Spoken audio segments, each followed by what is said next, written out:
말씀의 제목을 함께 읽어보시겠습니다. 가장 큰 두 계명, 가장 큰 두 계명. 우리 예수님께서 10계명을 이 두 계명으로 요약을 하셨어요. 그래서 우리 10계명에도 보면 1계명부터 4계명까지가 대신 계명해서 하나님 사랑에 관한 계명이고, 이제 5계명부터 10계명까지는 대인 계명해서 사람에 관한 계명입니다. 그런데 이스라엘 사람들은 대칭을 좋아하거든요. 대칭을 좋아해서 실제로 이 두 계명이 그 계명의 두 판, 모세가 받았다는 두 돌판은 지금도 존재하지 않잖아요. 모세가 이제 그 소위 법궤 안에 넣었다고 하는 아이템들이 있잖아요. 법궤 안에 아론의 쌍난 지팡이와 하나님께 받았던 두 돌판, 그리고 이제 만나 담은 항아리, 이런 것들이 들어있다고 하는데 그것은 아직도 발견되지 않고 있습니다. 그래서 법궤가 어디 있는지 아직도 알지 못하고, 아직도 법궤를 찾아 헤매는 이제 고고학자들이 뭐 터키라든지 또 이런 지역을 지금도 두루 찾고 있습니다만, 하나님께서 숨겨주신 뭔가 이유가 있을 겁니다. 그러나 중요한 것은 대칭을 좋아하는 이스라엘 사람들의 습관으로 볼 때 이 10계명이니까 5개씩 오른쪽 왼쪽에 다 넣었던 것으로 우리가 생각해 볼 수가 있고, 물론 지금도 뭐 모세 10계명의 모형은 이제 과거에 몇백 년 전에 몇천 년 전에 이렇게 만들었다는 모형들은 다 돌멩이가 다 쪼개지고 갈라진 채로 발견되는 건 있습니다만, 원형은 아직도 발견되지 않고 있어요. 그렇게 볼 때 우리가 5계명이 부모 공경에 관한 계명이지 않습니까? 그 5계명이 대신 계명 쪽에 들어가 있을 것으로 사람들은 추정을 합니다. 그러니까 얼마나 부모 공경에 대해서 성경이 강조를 하고 있는가를 알 수가 있어요. 그런데 우리 기독교가 처음에 대한민국에 들어올 때 이제 제사도 지내지 말라라고 하는 그것 때문에 불효하는 종교로 잘못 알려졌습니다. 그런데 여러분 성경을 읽어보시면 부모 공경에 대해서는 부모를 이제 함부로 대하고 부모를 공경하지 않는 자들에 대해서는 죽이라고까지 아주 엄한 명령을 내릴 정도로 기독교가 처음부터 이 부모에 대해서 굉장히 강조를 하고 있는 것을 알 수가 있습니다. 대신 계명이든 대인 계명이든 그 내용은 사랑이라고 하는 말로 요약될 수 있습니다. 예수님을 시험하려고 묻는 율법사의 질문에 대답해서 예수님께서 큰 두 계명을 지적해 주셨는데, 크고 첫째 되는 계명은 주 너의 하나님을 사랑하라 하는 것이고, 그리고 둘째 되는 계명은 내 이웃을 내 몸과 같이 사랑하라 하는 것이라고 말씀했습니다. 그러면서 이 두 계명이 온 율법과 선지자의 강령이니라 그랬습니다. 강령이 뭘까요? 강령, 우리 옛날 분들은 강령 그러면 얼른 알아들을 텐데, 지금 젊은이들은 강령이 무슨 뜻인지 잘 알지를 못합니다. 네? 강한 명령? 아니에요. 한자로 보면 강할 강자가 아니고 명령할 명자도 아닙니다. 강령이라고 하는 말은 즉 일에 으뜸되는 줄거리를 강령이라고 하는데요. NIV 영어 성경에도 그냥 강령이라는 말 자체를 번역하지 않고 행온이라고 얘기하고 있거든요. 그러니까 이 두 10계명 전체가 이 하나님 사랑, 이웃 사랑이라고 하는 여기에 걸려있다. 행온, 그죠? 거기 걸려있다. 이런 의미로 이제 번역을 했을 뿐입니다. 그렇기 때문에 사랑은 온 율법의 완성이라 할 수 있습니다. 우리 예수님께서 이미 마태복음 8장에서 피차 사랑의 빛 외에는 아무에게도 아무 빚도 짓지 말라고 그랬어요. 빚진 분들이 계시죠? 사랑의 빚 외에는 아무에게도 아무 빚도 지지 말라 그랬으니 열심히 빚 갚으시고, 빚을 지는 것은 사랑의 빚만 져야 되는 것이 성경의 원리예요. 남을 사랑하는 자는 율법을 다 이루었느니라. 간음하지 말라, 살인하지 말라, 도둑질하지 말라, 탐내지 말라 한 것과 그 외에 다른 계명이 있을지라도 내 이웃을 내 자신과 같이 사랑하라 하신 그 말씀 가운데 다 들었느니라. 그러면서 사랑은 이웃에게 악을 행하지 아니하나니 그러므로 사랑은 율법의 뭐라고요? 율법의 완성이니라 그랬습니다. 그래서 구약이든 신약이든, 그리고 이제 하나님에 대한 계명이든 사람에 관한 계명이든 10계명 전체는 다 사랑이라고 하는 한 단어로 요약될 수가 있다는 것입니다. 이렇게 10계명을 요약을 하면서 1에서 4계명, 이 사랑에 관한 계명, 5에서 10계명은 하나님에 관한 계명인데, 먼저 이 사랑에 관한 계명을, 하나님의 사랑에 관한 계명을 37절에서 이렇게 소개를 하고 있죠. 우리 37절 말씀을 다시 한번 읽어보시겠습니다. 예수께서 이르시되 내 마음을 다하고 목숨을 다하고 뜻을 다하여 주 너의 하나님을 사랑하라 하셨으니. 우리가 어떻게 하나님을 이처럼 사랑할 수 있겠습니까? 마음을 다하고 목숨을 다하고 뜻을 다하여. 저는 이것을 구체적인 예배 행위를 통해서 실천할 수 있다고 봅니다. 먼저 예배를 드려야죠. 하나님 앞에 예배하는 것. 여러분, 예배하기 위해서 선교는요, 선교의 개념을 어떻게 정의하는지 아십니까? 선교의 개념은 열방으로 하나님을 예배하게 하는 것, 이것이 선교입니다. 그러나 아직도 하나님을 알지 못하고 하나님을 예배하지 못해요. 그런 사람들에게 하나님이 살아계십니다, 하나님을 예배해야 됩니다라고 가르치는 것, 이것이 바로 선교라는 겁니다. 우리만 좋다고 우리만 예배하고 우리끼리 좋은 것은 이제 더 넘어서야 한다는 뜻이겠죠. 그래서 마음을 다하고 목숨을 다, 예배를 할 때도 마음을 다하여 예배하는 것입니다. 찬송을 부를 때도 찬양대 찬양 보면 큰 소리로 부르라고 그랬어요. 그냥 기어 들어가는 소리로 죽은 소리로 부르는 것이 아니라 배에서 나오는 소리로 힘을 다하여 하나님을 힘있게 찬양할 때, 그럴 때 이상하게 하나님이 힘 주셔요. 그럴 때 내가 약했는데 연약했는데 그 연약한 것도 떠나가고 병마도 물러가고 악귀가 떠나가고. 여러분, 사울 왕이 번민해서 고민할 때 이제 그 신하 중에 하나가 다윗을 부르십시오. 다윗이 찬양을 잘하고 또 이제 검은고도 잘 타고 하니까 다윗이 와가지고 찬양을 했을 때 악귀가 물러갔잖아요. 사울이 악귀가 물러가는 역사가 찬양 가운데 있는 것입니다. 여러분, 찬양은 자꾸 뭐 병원에 가고 돈 내고 약 사 먹고 하는 것도 중요하겠지만은, 물론 성경은 그걸 버리라고 그러진 않아요. 그렇지만 우리가 힘들 때 찬양을 해보려고 힘써 보세요. 찬양할 때 저는 찬양이 좋아요. 찬양할 때 하나님께서 힘 주시고, 찬양할 때 슬픈 마음이 있더라도 슬픈 마음 있는 사람 예수 이름을 믿으면, 예수 이름을 믿고 우리가 찬양할 때 그 슬픈 마음이 사라지고 기쁨이 되고 평강이 되는 것을 저는 경험합니다. 성경이 그것을 증거하고 있습니다. 그래서 하나님을 찬양할 때도 마음을 다하여, 예배할 때도 목숨을 다하여, 사실 개신교 예배 가운데 가장 많은 시간을 차지하고 있는 것이 말씀을 설교하는 시간이잖아요.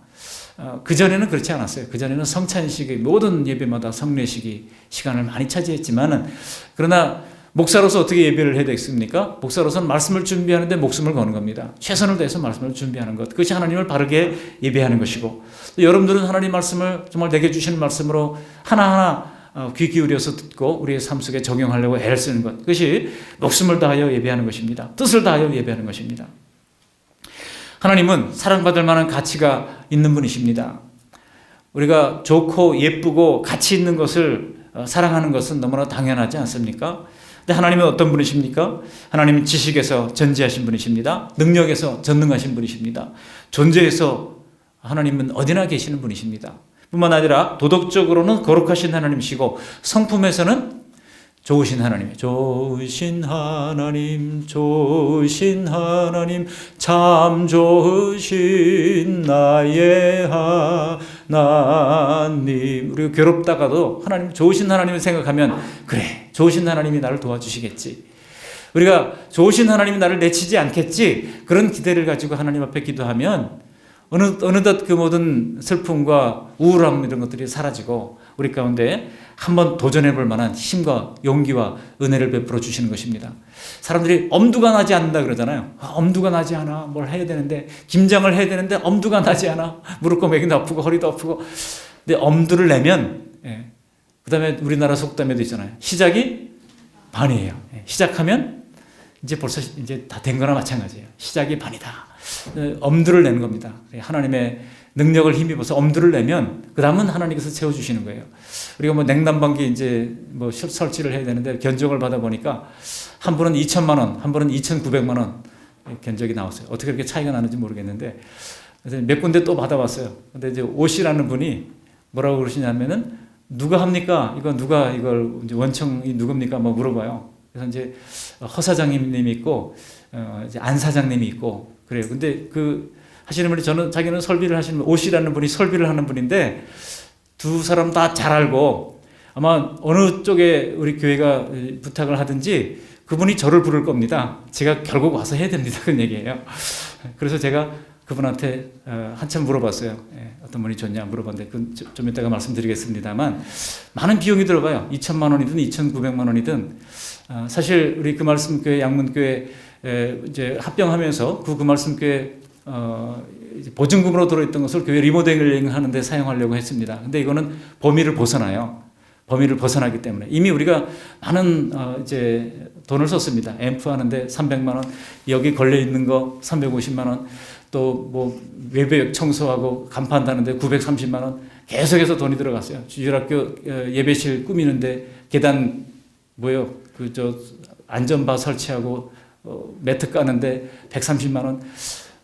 움직이면 돈이에요. 그런데 이제 범위를 벗어나요. 그래서 이제 우리 재직회를 하는 겁니다. 그럴 때 우리가 하나님 사랑하는 마음으로 우리가 함께 해야 할 줄을 믿습니다.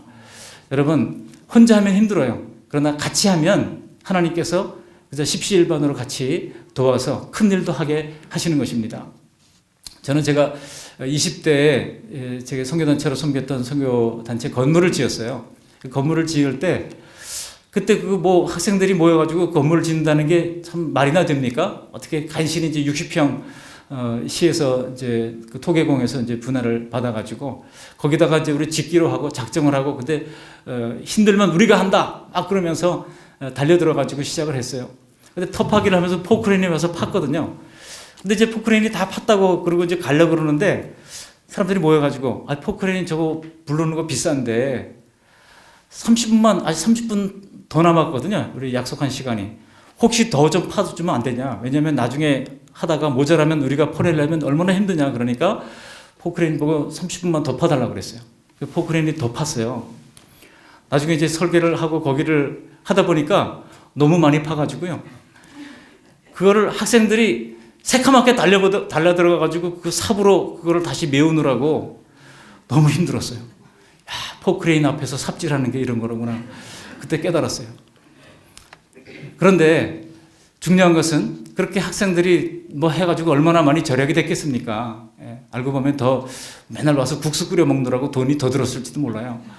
그리고 또 뭐 전문가들도 아닌 사람들이 와서 못 뺀다고 하다가 뭐 밟아가지고 병원에 가고 이게 뭐 도와주는 건지 모를 정도로 그 힘든 순간들이 있었습니다만 그러나 그렇게 해서 이제 1987년에 건물을 그저 2층짜리 건물이라면 지하도 넣고 또 다락층도 넣어서 이렇게 올렸어요.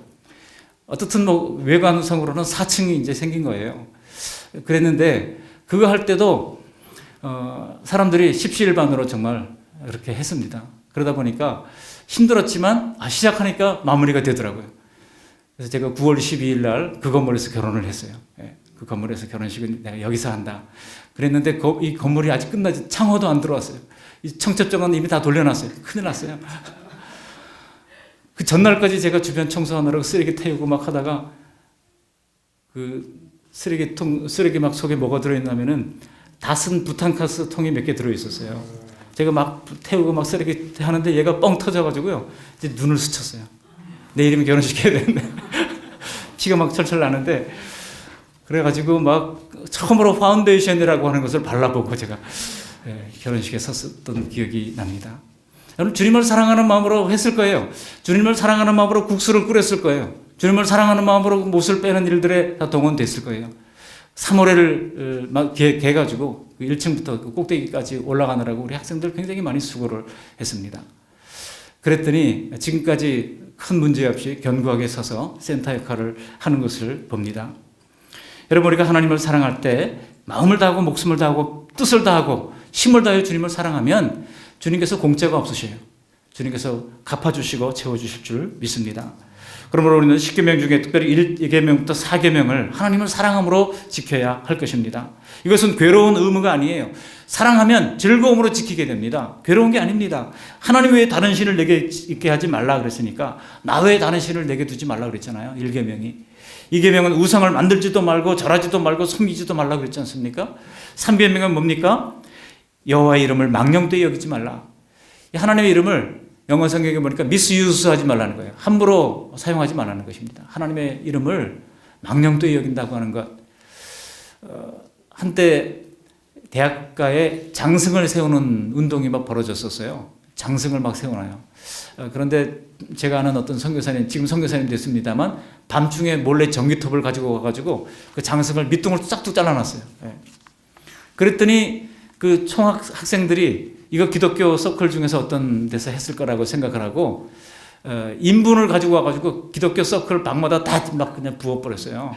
근데 그것만 부은 게 아니에요. 인분이야 뭐 청소하면 되겠지만 벽에다가 스프레이를 갖다가 시뻘건 스프레이를 갖다가 막 뭐라고 써는지 아세요? 뭐 하나님 새끼 뭐 이런 것들 막 써놓은 거예요.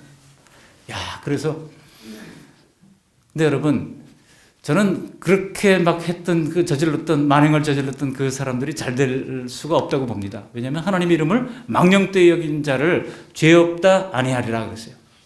우리 예수님의 이름, 하나님의 이름을 우리가 함부로 대하면 안 됩니다.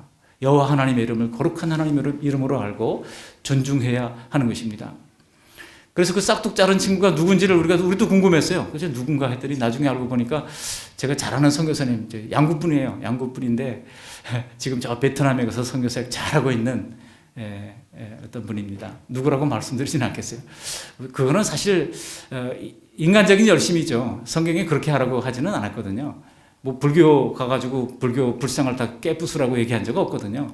그거 안 해도 하나님께서 다 이제 처결해 주십니다. 그러니까 우리는 또 좋은 시민이 되면서도 그러나 하나님의 이름을 망령되이 여기지 않는 우상이 무엇입니까? 영적 우상이 무엇입니까? 영적 간음이 영적 우상이에요. 우리가 우상을 숭배하는 것은 만약 우리가 결혼을 했는데 자기 배우자에게 충실하지 아니하고 다른 남자 다른 여자랑 놀아난다 그러면 그거는 안 되잖아요. 그거는 죄를 짓는 거잖아요. 배우자에게 죄를 짓는 것이 되듯이 하나님 외에 다른 것을 더 섬기면 더 사랑하면 그것은 하나님께 죄가 된다는 것입니다. 심지어 자식들조차 요즘은 자식이 우상이 되는 경우가 얼마나 많은지 몰라요. 자식들조차 하나님보다 더 사랑하면 그게 우상이 될 수도 있어요. 예. 남편과 아내를 하나님보다 더 사랑하면 그것이 우상이 될 수도 있는 것입니다. 우리는 하나님을 사랑함으로 이렇게 하나님만을 섬겨하는 것이고 또 사계명이 뭐예요? 안식일을 기억하여 거룩하게 지키라. 요즘 안식일을 지키라 그러니까 제7일 안식일 교회 같은 데서는 토요일 날 지킬 것을 그들이 생각을 하고 과거에 이 안식일의 교회에서 교리 중에 이 토요일 날 안식일을 지키지 않는 것은 사단이 많은 사람들을 이제 하나님의 명령을 거역하게 만들려고 이 하나님을 예배하는 이 날을 안식일에서 주일날로 바꾸어 버렸다고 하면서 주일날 예배드리는 사람은 구원이 없다고까지 가르쳤어요. 이게 안식일교회 교리였어요. 근데 지금은 이제 막 전 세계적으로 반발을 하고 막 이단으로 정죄를 하고 그러니까 지금은 쏙 들어갔습니다만 내면적으로는 하나도 바꾼 게 없어요. 여러분 주변에 안식교에 있는 분들을 여러분 분명히 우리가 이단인 것은 알아야 됩니다. 왜 이단이냐? 구원 문제까지 가니까 그런 이단이 되는 거예요. 그 외에 다른 것은 다 똑같아요. 예수님을 구주와 주님으로 믿고 예수님 이름으로 기도하고 다른 건 다 똑같아요. 그런데 구원 문제까지 건드리면 그런 명백한 이단으로 전락할 수밖에 없는 겁니다. 성경은 해석이 필요한 책이기 때문에 해석이 다를 수는 있어요. 그러나 그 해석이 다르다고 해가지고 우리 거 외에 다른 것들은 다 잘못됐다고 하면 그것은 이제 이단으로 정죄될 가능성이 많은 것이죠. 우리는 안식일이 예수님이 부활하신 날을 기점으로 해가지고 이미 2000년 전부터 이제 예배 날짜가 변경되었다고 하는 것을 우리가 인정해야 됩니다. 새로운 시대, 새로운 하나님의 경륜 속에서 이제 예수님이 부활하신 날을 기념으로 하는 안식일 날, 그 이후에 여러분 사도들이 언제 모였어요? 사도들이 모인 날이 베드로, 야고보, 요한 비롯해서 이 살아남은 제자들이 모인 날이 그 이후부터 예수님 이후부터 안식일 날이 아니라 안식 후 첫날 언제예요? 바로 오늘날 주일날 그들이 모임을 가졌던 겁니다. 그러니까 신약 시대부터 이렇게 주일날 모이는 예배가 확립되어 있는데도 불구하고 여전히 구약에 머물러 있는 그런 사람들이 있죠. 안타까운 일이 아닐 수 없습니다. 우리가 안식일을 지키는 것, 오늘날 주일을 지키는 것, 주일 성수하는 것은 하나님을 사랑함으로 해야 하는 것입니다. 사실 저도 교회 개척을 하고 보니까 이 날이 오늘처럼 이렇게 좋고 선선하고 맑고 햇빛이 반짝 나고 그러면 괜히 두려워요. 사람들이 다 놀러 갔을까 봐. 근데 그래도 그 양문교회 여기 성도님들은 오랫동안 신앙의 뿌리가 있어서 철저하게 성수주의라는 분들이 많은 것을 보고 제가 안도했습니다. 그래도 감사합니다. 먼저 하나님을 예배하는 그 예배자들에게 하나님께서 은혜를 베풀어 주십니다. 여러분, 하나님을 사랑한다. 나도 하나님을 사랑합니다. 다 얘기할 수 있어요. 그렇지만 사랑에도 정도가 있어요. 수준이 있는 것입니다. 하나님의 사랑의 그 수준, 그것을 뭐로 보고 평가할 수 있겠습니까? 하나님을 성수주의라는 예배의 열심. 설이 집사면 모든 예배 공예배에 참석하도록 되어 있거든요. 그럼 오후 예배 당연히 참석해야 맞는 것이고 수요기도 집회 당연히 참여해야 맞는 것입니다. 물론 여러 가지 형편상 또 타지에 있고 외지에 있는 그런 형편상 그렇게 하지 못하는 분이 있는 것을 알고 있습니다. 그러나 그런 분들은 그 할 수 없는 형편에 대해서 좀 죄송한 마음을 가져야 마땅한 것이고 또 거기에 대해서 하나님 앞에 기도하면서 그렇게 예배할 수 있는 환경이 열리도록 기도해야 마땅한 것입니다. 그렇게 함으로써 우리 교회가 하나님을 사랑하는 것을 드러낼 수 있는 우리 모두가 될 수 있기를 바랍니다. 두 번째로는 내 이웃을 사랑하라고 그랬죠. 39절 말씀을 다시 한번 읽어보십니다. 39절입니다. 둘째도 그와 같으니 내 이웃을 내 자신같이 사랑하라 하셨으니. 하나님 사랑은 이제 알겠는데 그러면 이제 이웃 사랑은 어떻게 해야 되느냐? 이웃 사랑을 내 자신과 같이 사랑하래요. 다른 복음서에 보면 내 몸과 같이 사랑하라고 말씀하고 있습니다. 우리가 우리 몸을 얼마나 끔찍이 아낍니까? 성경은 우리 몸을 부정하지 않는 종교입니다. 많은 종교에서 우리 몸을 학대를 하거나 고행을 하거나 해서 스스로 우리를 억제하려고 했던 그런 이제 경우들이 있습니다. 사실 우리 이제 기독교의 오랜 전통 가운데도 그런 사람들이 있었어요. 고행을 통해서 하나님께 나아가는 영성 흐름이 있었습니다. 그래서 AD 250년경에 안토니우스를 비롯한 그런 영성가들이 사막으로 갔죠. 안토니우스라고 하는 사람은 AD 250년경에 이집트의 성자예요. 이집트의 그 기독교인으로서 철저히 하나님을 사랑했던 사람입니다. 부잣집 아들이었습니다. 그런데 그가 그 모든 것을 다 상속을 포기하고 사막으로 갔습니다. 사막으로 가서 참 재밌는 그 일화가 많은데요. 하나님과 날마다 더 가까이 가고 싶어요. 그래가지고 돌멩이를 쌓고 거기에 올라가서 기도를 하고 그 다음날은 돌멩이를 그 위에 하나 더 쌓고 거기서 올라가서 기도하고 그 다음날 더 하나 더 쌓고 올라가서 기도합니다. 많은 사람들이 안토니우스를 만나러 사막으로 갔어요. 그래서 그에게 인생의 지혜를 듣고 앞으로 어떻게 살아야 잘 사는 것입니까? 하나님 말씀을 듣고 돌아갔어요. 또 어느 날 와보니까 이 사람이 매일 하나님과 더 가까이 가고 싶어서 돌멩이를 쌓아가지고 저 꼭대기에 올라가 있는 겁니다. 안토니우스, 어떻게 하면 우리가 잘 사는 것일까요? 하고 그렇게 물었던 거예요. 그런 영성의 전통들이 이제 기도원 운동으로 이제 나가게 됐죠. 수도원 운동으로 나가게 됐죠. 그래서 여러분, 최초의 수도원 운동이 일어났던 지역이 전부 다 나일강 유역에 다 있어요. 지금도 이집트의 나일강 유역에 가면 세계 최초의 수도원 운동을 일으켰던 사람들이 있습니다. 물론 저는 그분들이 하나님을 사랑했기 때문이라고 믿습니다. 그러나 성경은 그것도 뭐 때로는 필요하지만 거기에 몰두하라고 한 적이 없어요. 성경은 우리 몸을 사랑하라고 말합니다. 몸을 학대하지 말라고 합니다. 적절한 음식과 적절한 휴식과 또 적절한 이 사람들과의 관계와 교제를 통해서 우리 몸을 잘 관리하고 그렇게 할 필요가 있다고 말씀하고 있습니다. 몸이 아프면 적절한 약도 먹고 또 쉬기도 하고 그렇게 하라고 말씀하고 있지, 워커홀릭이 돼가지고 일 중독자가 되라고 성경은 말한 적이 없어요. 우리 예수님도 제자들과 더불어 사역하는 동안 3년 동안 정말 너무나 바쁘잖아요. 함께 제대로 식사도 못했잖아요. 그리고 우리 예수님께서 제자들을 향하여 하실 말씀이 있어요. 잠깐 쉬어라 그랬어요. 여러분, 쉬는 것도 잠깐 쉬어야지 너무 쉬면 허리가 부러질 정도로 쉬면 그거는 성경적이지 않아요. 잠깐 눈 좀 붙이고 나면 다시 몸이 거뜬해지는 그런 은혜가 있지 않습니까? 그래서 우리 몸도 잘 쉴 때 쉬고 또 먹을 때 먹고 그렇게 몸을 잘 관리하는 것, 그것이 필요한 일입니다. 근데 이웃을 사랑할 때 어느 정도로 이웃을 사랑해야 되느냐? 몸처럼 사랑해야 돼요. 우리가 우리 몸을 사랑하는 것과 같이 이웃도 사랑하라고, 내 자신과 같이 사랑하라 오늘 본문에는 말씀하고 있는 것입니다. 그러므로 우리는 세상의 그 무엇보다도 사람을 사랑할 수 있어야 됩니다. 여기 사람을 사랑한다고 하는 것은 성도들을 사랑하라고 하는 의미가 아닙니다. 성도들도 사랑해야 되지만 예수 안 믿는 사람들도 사랑해야 돼요. 스님도 사랑해야 돼요. 심지어 이단에 속한 사람도 긍휼히 여기고 그들을 주님 앞으로 돌아올 수 있도록 우리가 사랑으로 품을 수 있는 넉넉함이 있어야 하는 것입니다. 사람의 부가가치는 어떤 재능이나 외모나 미모나 어떤 지식이나 이런 것이 아닙니다. 그 사람의 어떤 부가가치를 사랑하는 것이 아니라 그 사람 자체를, 존재 자체를 사랑하라고 성경은 말씀하고 있습니다. 왜 그렇습니까? 하나님은 창세기 1장 26절 이하에 사람을 지으실 때 뭐로 지으셨어요? 하나님의 형상으로 지었어요. 창세기 1장 28절, 26절. 또 하나님의 모양과 우리의 모양과 하나님이 그랬잖아요. 우리 하나님 자신을 우리라고 하는 복수형으로 하나님께서 이제 스스로 말씀하시죠. 하나님 존재의 양식 자체가 공동체예요. 성부, 성자, 성령께서 이제 우리를 사랑하시되 우리를 창조하시되 어떻게 창조하셨습니까? 하나님의 형상대로. 하나님의 형상이라고 하는 것은 그의 거룩과 의와 사랑 같은 자질입니다. 그런 모습을 우리 속에 담게 하셨다는 것이죠. 그래서 우리는 하나님의 그 존재 형상을 닮은 모든 인간을 사랑으로 품을 수 있어야 하는 것입니다. 또한 선악을 불문하고 사람이 영원히 존재하기 때문이에요. 여러분 마태복음 25장에 보시면 예수님께서 여러 비유들도 말씀하시는 가운데 이제 오른쪽에 왼쪽에 앉은 사람 비유를 들잖아요. 어떤 비유입니까? 예수님께서 드시는 비유가 뭐예요? 어떤 사람은 양과 같은 사람, 어떤 사람은 염소와 같은 사람의 비유를 들기도 하고, 그러면서 이제 어떤 사람은 헐벗은 사람을 돕고 또 가난한 사람들에게 먹이우고 또 입히고 이렇게 했던 사람들을 보고 우리 예수님께서 마지막 날에 내가 나를 위해서 이렇게 했으니 너는 영생을 얻게 될 것이다 약속하시죠.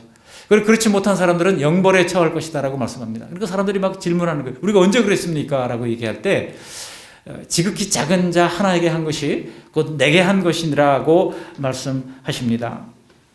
그러니까 지극히 작은 자가 누구겠습니까? 같은 신앙을 가지고 있는 사람들만을 얘기하는 게 아니에요. 안 믿는 사람이라 할지라도 모든 사람을 다 하나님의 형상이 그 속에 있음을 알고 그들을 존중히 여기는 것입니다.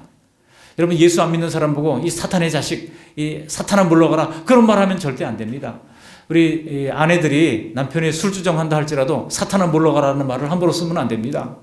그럴지라도 에이그 하나님의 형상을 닮은 이 불쌍한 존재야 하고 생각하면서 품을 수 있어야 되고, 그저 해장국 끓여주고 미역국 끓여주고 그러다가 감동받아주고 변화될 수 있는 가능성이 있는 것이지, 이 사탄에 물러가라 그러면요 전혀 변화될 가능성이 없는 것이죠. 예수님께서 대신 죽어주실 정도로 귀한 존재입니다. 그래서 귀한 모든 인류를 우리가 사랑으로 품는 그런 은혜가 있어야 할 것입니다. 로마서 14장 15절에 바울이 만일 음식으로 말미암아 내 형제가 근심하게 되면 이는 내가 사랑으로 행하지 아니함이라. 그리스도께서 대신하여 죽으신 형제를 내 음식으로 망하게 하지 말라 그랬어요. 그러니까 그리스도께서 형제를 위해 그리스도께서를 대신하여 죽으신 형제라고 얘기하는 것입니다. 아무리 미운 사람이라 할지라도 그 사람 역시 그리스도께서 대신하여 죽으실 정도로 존귀한 사람이라고 하는 사실을 우리는 가져야 할 것입니다. 그런데 이런 사랑은 행함으로 나타납니다. 사랑은 항상 표현되어지는 것입니다. 표현되지 않고 내 마음은 그렇지 않아 라고 아무리 얘기를 해도 소용이 없어요. 마음에만 있는 사랑은 허상이나 유익이 없는 관념적인 사랑일 뿐인 것입니다. 행함이 없는 믿음이 죽은 것처럼 행함이 없는 사랑은 진실한 것이 아니라고 요한 1서 3장 18절은 말합니다. 자녀들아 우리가 말과 혀로만 사랑하지 말고 행함과 진실함으로 하자 그랬습니다. 약한 자를 돌봄이 사랑의 실천에 필수적인 것이죠. 그래서 교회에 장애인, 또 병든 자, 또 갇힌 자, 줄인 자, 입을 것이 없는 자, 그런 이들에게 우리가 필요한 도움을 주기 위하여 힘써야 할 것입니다. 누가 이 세상의 재물을 가지고 형제의 궁핍함을 보고도 도와줄 마음을 닫으면 하나님의 사랑이 어찌 그 속에 거하겠느냐. 얼마 전에 저희 바로 위에 형님을, 둘째 형님을 만났습니다. 예수 잘 믿던 분인데 세상 낙에 취해가지고 겨울에는 스키장 가고 여름에는 어디 또 놀러 다니는데 힘쓰면서 온갖 종류의 소위 잡기를 하느라고 정말 몇 년을 그렇게 잘 놀았어요. 그러다가 참 하나님이 살짝 건드리니까 뇌가 동맥이 터져가지고요. 여러분 뇌동맥 파열은 99%가 죽습니다. 정말 기적적으로 살아났어요. 아주 신속히 조치가 됐기 때문에 살아나고 정신 차리고 교회를 열심히 지금 다니는데 새벽 기도도 요즘 열심히 다니시고 또 무슨 여러 가지 훈련도 이제 받으시고 그러면서 이제 얘기를 들어보니까 그 교회가 날로 부흥성장해가지고 지금 한 2,000명 정도 성도가 되는 정도로 모였다고 합니다. 처음에 그 교회 나갈 때는 한 400명밖에 안 됐거든요. 그런데 어떻게 그렇게 교회가 부흥하고 성장했냐 그러니까 참 교인들이 교회에서 뭘 하자 그러면요 벌써 다 된 거예요. 그래서 이제 나머지는 제가 하겠습니다 하는 분들이 많대요. 목사님 광고하십시오. 나머지는 제가 하겠습니다. 그런 분들이 많다는 겁니다. 그래서 뭐든지 우리가 이제 선교 여행 하는데 어느 선교사님 우리가 도와줍시다. 뭐를 한다는데 치과 장비가 필요하답니다. 그러니까 우리가 장비 한번 해주시다. 요즘 치과 장비 하나가 1억 5천 2억씩 합니다. 그런데 그거 성도가 2,000명이니까 여러분 아무리 성도가 2,000명이라도요 그거 채우는 거 쉽지 않습니다. 그런데 이미 다 채워진다는 거예요. 그래서 또 보내고 매년 그렇게 해서 한다는 얘기를 들었습니다. 여러분 우리가 하나님을 사랑하는 것은 우리의 주머니가 열리는 것입니다. 우리의 시간을 주님 앞에 기꺼이 드리는 것입니다. 우리의 재능을 하나님 앞에 헌신하는 것입니다. 우리가 가지고 있는 달란트를 우리 자신을 위해서 사용하면 그것은 그 사람의 특기일 것입니다. 그런데 그것은 하나님께 사용될 때 그것이 그 재능이 하나님께 사용될 때 그것이 비로소 하나님께 은사가 되는 것이고 하나님께 영광이 되는 것입니다. 가장 큰 사랑의 실천은 바로 복음 증거를 통하여 영원한 구원의 근거가 되신 하나님을 소개하고 섬기는 전도와 선교의 사명입니다. 마가복음 16장 15절 16절 보시면 또 이르시되 너희는 온 천하에 다니며 만민에게 복음을 전파하라. 믿고 세례를 받는 사람은 구원을 얻을 것이요 믿지 않는 사람은 정죄를 받으리라 그랬습니다. 이것만이 영원하고 유효한 도움인 것입니다. 3월 중순 되면 우리 함께 낮 시간이 여유로운 분들을 모아서 낮 시간 또 전도 활동 또 홍보 활동 하는 일들을 하게 될 것입니다. 그럴 때 우리는 한 사람 한 사람 긍휼히 여기는 마음, 사랑하는 마음으로 우리가 찾아가고 방문하는 역사를 할 수 있기를 바랍니다. 하나님께서 우리를 사랑하시듯 하나님은 우리가 다른 사람들을 사랑하기를 원하십니다. 그 사랑의 수준은 바로 우리 몸처럼 우리 자신처럼 사랑하라고 말씀하고 있습니다. 우리는 요한복음 3장 16절 말씀을 너무나 좋아하잖아요. 하나님이 세상을 이처럼 사랑하사, 다시 외워볼까요? 하나님이 세상을 이처럼 사랑하사 독생자를 주셨으니 이는 그를 믿는 자마다 멸망하지 않고 영생을 얻게 하려 하심이니라. 너무나 잘 알고 좋아하는 말씀입니다. 그런데 그 뒤에 말씀을 우리가 잘 모르는 경우들이 많아요. 요한복음 3장 16절은 잘 아는데 17절, 18절은 잘 모르는 경우들이 있습니다. 18절 보면 이렇게 이야기하고 있어요. 그를 믿는 자는 심판을 받지 아니하는 것이요 믿지 아니하는 자는 하나님의 독생자 이름을 믿지 아니하므로 벌써 심판을 받은 것이니라 그랬어요. 하나님이 우리를 목숨 걸고 사랑해 주셨는데 그 사랑을 받지 않으면 제로의 상태가 아니라는 거예요. 완전 마이너스로 떨어진다는 겁니다. 두려운 말씀이 아닐 수 없습니다. 하나님이 우리를 사랑하시는 그 사랑의 내용, 요한복음 3장 16절에 사랑을 입은 자들은 마침내 요한일서 3장 16절 말씀처럼 다른 사람들을 사랑하는 요구를 받고 있는 것입니다. 요한일서 3장 16절에 보시면 그가 우리를 위하여 목숨을 버리셨으니 우리가 이로써 사랑을 알고 우리도 형제를 위하여 목숨을 버리는 것이 마땅하니라 그랬어요. 마땅하대요. 우리가 형제를 위해서 목숨을 버리는 것이 마땅하다. 여러분 오늘 우리가 두 가지 말씀을 정리를 했습니다. 하나님 사랑, 이웃 사랑 익히 알던 말씀입니다. 그러나 중요한 것은 알면 뭐합니까? 지키는 것이 중요하죠. 하나님을 사랑함으로 힘을 다하여 예배하시기를 바랍니다. 그저 적어도 재직들이라면 1년 52주 중에 뭐 피치 못할 사정이 있어가지고 빠지는 경우가 있겠지만 여러분 적어도 50주 이상은 본교에서 예배하도록 힘쓰시기를 바랍니다. 그리고 또 이웃을 사랑한다면 올해 목표를 세우시고 몇 사람은 주님 앞으로 인도하여 그들에게 하나님의 사랑의 본을 보이는 우리 모두가 되시기를 주님의 이름으로 축원합니다. 아멘. 고맙고 감사하신 하나님 아버지, 오늘 주님 주신 귀한 말씀을 우리에게 들려주셔서 감사를 드립니다. 우리가 하나님의 사랑에 비추어 볼 때 우리의 사랑이 너무나 일천하고 우리의 사랑이 너무나 연약합니다. 부족한 저희들을 긍휼히 여겨주시고 하나님을 사랑하듯 하나님의 또한 이웃을 사랑하는 이 일에 우리가 날마다 진보를 보일 수 있도록 은총 베풀어 주시옵소서. 예수님 걸어가신 이름으로 감사하며 기도합니다. 아멘. 우리 계속